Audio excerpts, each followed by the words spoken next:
guys, how's it going? Hi, good. I love that we just finished some natural church development training for a whole bunch of pastors. I had a wonderful time in Wisconsin, and right behind us is Lake Michigan.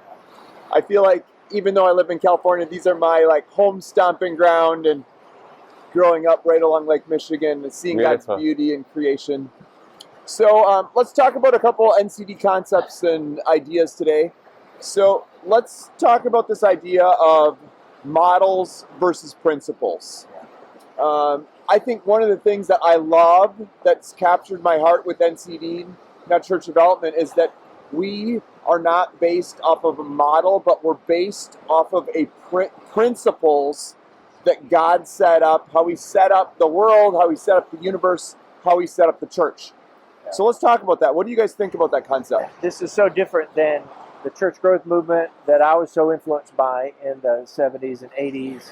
I remember in the early days packing my bags, heading off to Willow Creek or Saddleback, or going to see these models where God was really working and God was doing some great things through these churches. And so we wanted God to do the same thing in our church. We wanted to see our church grow.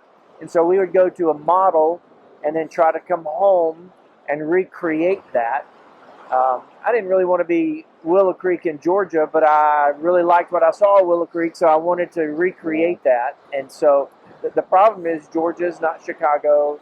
I'm not Bill Hybels. You know, it just didn't work. You know, Now some of the principles I know work, but it was principles and not model that I think was the key to the success. And Tim, I had something similar in the church. When I first went into full-time ministry, I planted a church. Then I found myself on staff at a large church in Georgia, Atlanta. Right. As I jumped onto staff, the lead pastor would go to a conference, come back, and implement everything he learned. And 6 months later, he went to the next conference, and he learned a whole bunch of new things. And it was this whiplash effect for the whole staff. Just as we were getting everything implemented that he learned at the new conference, he was already on to the next thing. And he was taking model after model after model, and it was so unhealthy for our church. It actually drove our staff insane. Wow. And the turnover on that staff was so high because they felt like we could never figure out what our goals and our mission and our vision was for the church. And so all of a sudden, when we talk about natural church development, our principles, you can easily grapple with these, and a church can tackle them in a way that's healthy and it's long term. But then I have to stop you right here, because when the NCD book came out and it was principles and people got excited about it, there were hundreds of churches doing the NCD profile, but then they didn't know how to apply it because the culture is wired by practical steps, 1, 2, 3, follow it, and so people are not get used to reflect and think deeply about how do we contextualize and spend a couple days in a retreat just to think about one principle, how to apply. They want to have steps, easy, and so that was an issue. That's why NCD got a little bit pushed back. It's a lot easier if you can say, well, go home and do this and this and this and this. My problem was at that time I was pastoring in a rural area, so how do I take, Chicago, bring it to Georgia City to, more of a country setting? It just didn't work. But it sure was nice if I could have had Formula 1, 2, 3 and you're good. Right. But it doesn't work that way. And so you've got to really work on contextualizing principles into your culture, your area, your region, which is really what NCD says you got to do. Right. And the models you were referring to, they were actually giving the 1, 2, 3, but it was more complex because there were people with certain charisma and certain, dynamics, and it was just so difficult and frustrating for pastors who got excited, who got the vision, and then they came back and it just didn't work. So I think the challenge for natural church development, for churches following this, they follow the qualities, the principles that have worked all around the world. And the challenge for these pastors is to take these qualities and contextualize them. Yes. And I think, not only I think, we know, according to the data and the research and the science, that these 8 quality characteristics are principles. it doesn't matter if you're a church in Wisconsin here, or you're a church on the West Coast, or you're a church in Timbuktu.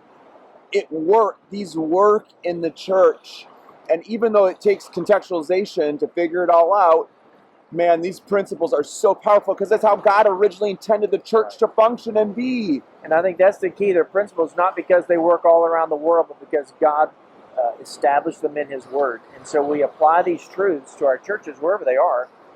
Then we are biblical churches, Right. being empowered by God's Spirit, bearing kingdom fruit. Right. Yeah.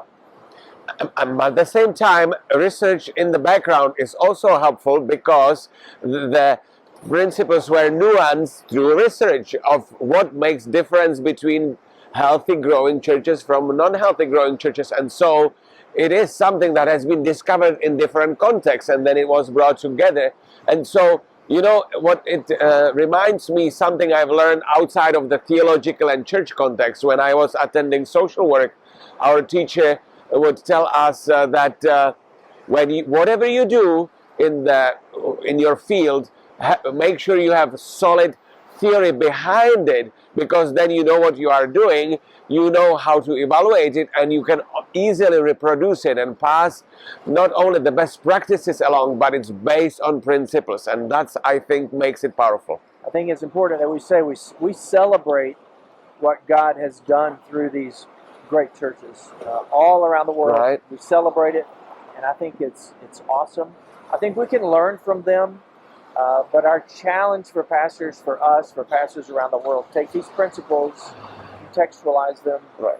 And let God use them in your church. So at the end of the day, the initial statement of a Christian, like, okay, we don't do models, we do principles. If you take only principles, that doesn't really help you. So it's a sort of middle way of taking the principles. They are the foundation, but these are the best practices, how Tim did it, how John did it, and how other people did it, and then you can much more easily find the steps that apply for you.